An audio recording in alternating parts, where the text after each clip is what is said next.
Party से मुसलसल लोग जा भी रहे हैं और गिरफ्तारियों का सिलसिला भी जारी। पाकिस्तान तहरीक इंसाफ मुसलसल कमज़ोर होती हुई दिखाई दे रही है। हमें पता है FIR क्या चीज़ है, डराना धमकाना क्या होता है, टेरराइज करना क्या होता है, ब्लैकमेलिंग क्या होती है, क्योंकि सारी ज़िंदगी इन्हीं वारदातों हथकंडों को देखते हुए ट्रायल में और अदालतों में गुजारी है। परवेज खटक साहब की वजह से वो पाकिस्तान तहरीक इंसाफ में पहले ना आ सके। शेख रशीद साहब के बारे में क्या कहेंगे? उन्होंने खान साहब के खिलाफ कोई बात नहीं की। जिसने खान का साथ छोड़ा है इस दुनिया में भी रुसवा होगा और आखिरत में भी रुसवा होगा। मैं ये साबित करना चाहता हूँ खान साहब के सामने कि तमाम खटक गद्दार नहीं होते। के साथ मैं हूं नुमान मकसूद, मेरे साथ हैं अफजल मरवत साहब जो कि किसी तारुफ के मोहताज नहीं है।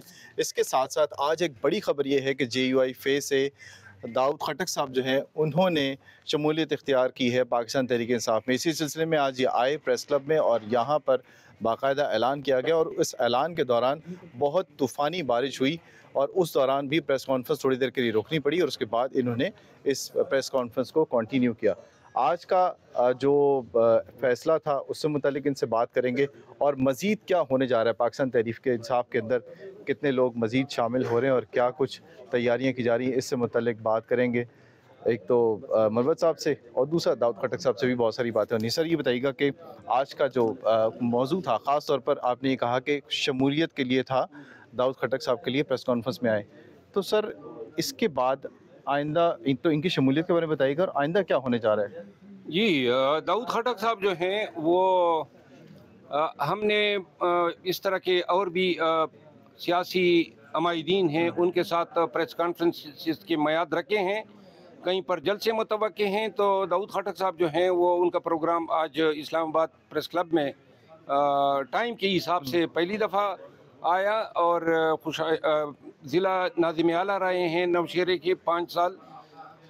इंतहाई अच्छे सियासी ख़ानदान से इनका ताल्लुक़ है, बहुत ही सियासी खिदमात है अपने ज़िले में, लेकिन परवेज़ खटक साहब की वजह से वो पाकिस्तान तहरीक इंसाफ में पहले ना आ सके, क्योंकि हमेशा इनके और उनके ख़ानदानों का मुकाबला हुआ है। तो लिहाजा पाकिस्तान तहरीक इंसाफ ये समझती हैं कि इनकी आमद से सूबा KP में बिलखसूस नौशेरा में पाकिस्तान तहरीक इंसाफ जो हैं वो मुस्तहकम कदमों पे खड़ी हुई हैं और इंशाअल्लाह इनकी जो सपोर्ट हासिल हुई है इसके दूररस असरात जो हैं वो आने वाले इलेक्शन में मुरतब होंगे। मरवत साहब, मुलाकात हुई है खान साहब से पहले भी आपकी और अब जो होने जा रहा है उससे मुतालिक भी आपने ज़ाहिर है अपडेट्स ली होंगी खान साहब से।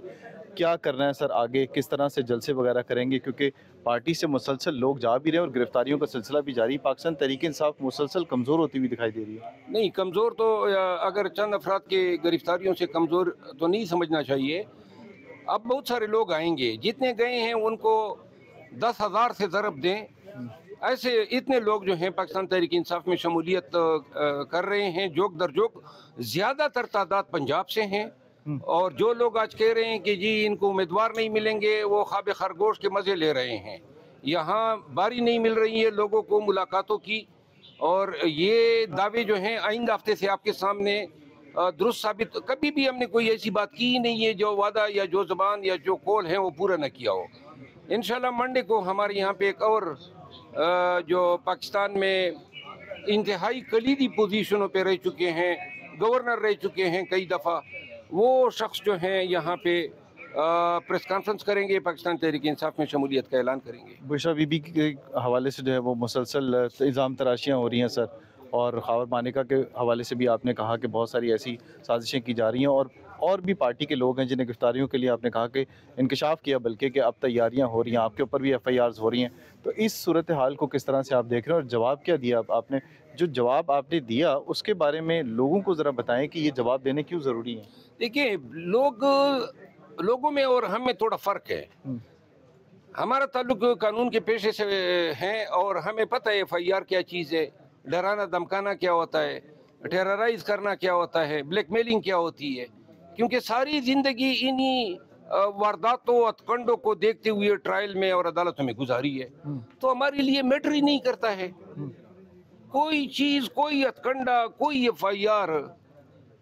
वो मुझ पे 5 FIR हुए, 4 FIRों में फैसले हो गए हैं, किसी एक में हथकड़ी नहीं लगी। इनकी ये औकात थी। अब 5वां हो चुका है और मुझे यकीन है कि जब अदालत में मैं पेश हूँगा तो पेशी से कबल बहुत सारी चीज़ें तश तश बाम हो चुकी होंगी। ऐसे FIR लोगों को डराया जाता है, आम लोगों को, उनके लिए FIR बहुत बड़ी बला होती है और लोगों के लिए गिरफ्तार होना वो कोई बहुत ही बड़ा शख्साना समझते हैं। हमारे लिए गिरफ्तारी, FIR, जेल, ये सारी चीज़ें हमारी ज़िंदगी की रूटीन है। हमारी सुबह इसी से शुरू होती है और हमारी रात इसी पे ख़त्म होती है। तो 30 साल तक यही पेशे में हमने यही देखा है। तो ये क्या हमें FIR से, धमकियों से, हथकंडों से, अगवा करने से डराएंगे? नहीं डरते हैं, वो तो हम साबित भी कर चुके हैं, और वकला तो बिलखसूस, क्योंकि उनके पास इल्म की आ गई है। दूसरी बात है आम लोगों की, आम लोग बेचारे डर जाते हैं, और जी दहशतगर्दी की FIR हो गई। वो दहशतगर्दी की औकात ही क्या है जब दहशतगर्दी आपने की नहीं है? दहशतगर्दी क्या चीज़ है? ये जितने दहशतगर्दी के FIR खान के खिलाफ हुए हैं, आप याद रखें, मेरे अल्फाज ऑन रिकॉर्ड होंगे, इनमें से एक भी दहशतगर्दी के दफात के टेरेगा नहीं, क्योंकि सुप्रीम कोर्ट ने दहशतगर्दी की स्टिक बयान कर दी है कि दहशतगर्दी क्या चीज़ है। ये अब्यूज़ किया इन्होंने, हर केस में बिला दरेग दहशतगर्दी के दफात डाले हैं। ये तमाम दहशतगर्दी के दफात उड़ेंगे, ये सारे केसेस नॉर्मल कोर्टों में जाएंगे।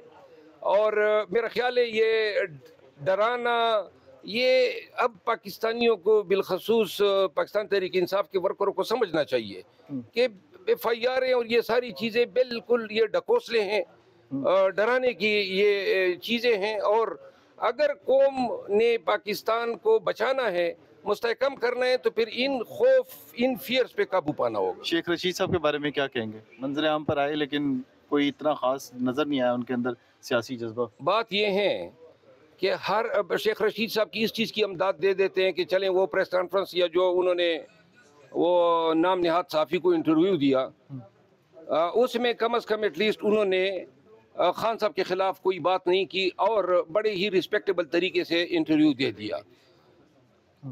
तो लिहाजा इसकी हम जो है उनको खराज तहसीन पेश करते हैं। अब अगर वो आए हैं, लोगों को बहुत ज़्यादा जो है सियासी लीडर्स को डराया गया है।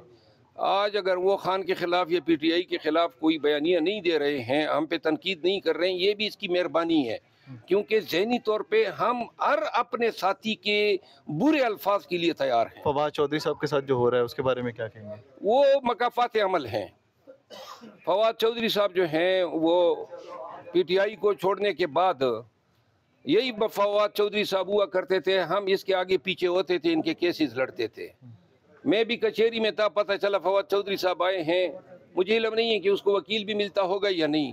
खान का साथी था तो हम सरों पे बिठाते थे, और जब ये खान का साथ छोड़ गए, धोखा दे गए, तो अब आप देखें, वो कहते हैं ना, कभी नकाब आगे कर देते हैं, कभी उठा लेते हैं। तो लिहाजा यही हालत होगी, जिसने खान का साथ छोड़ा है इस दुनिया में भी रुसवा होगा और आखिरत में भी रुसवा होगा। ठीक है। अच्छा दाऊद खट्टक साहब, आपने भी तो साथ छोड़ दिया परवेज़ खट्टक साहब का, क्यों ज़रूरत पेश आई सर? इतनी प्रेशर तो अभी भी होगा जब भी आप ज्वाइन करना चाह रहे होंगे अफजल मरवत साहब के साथ PTI।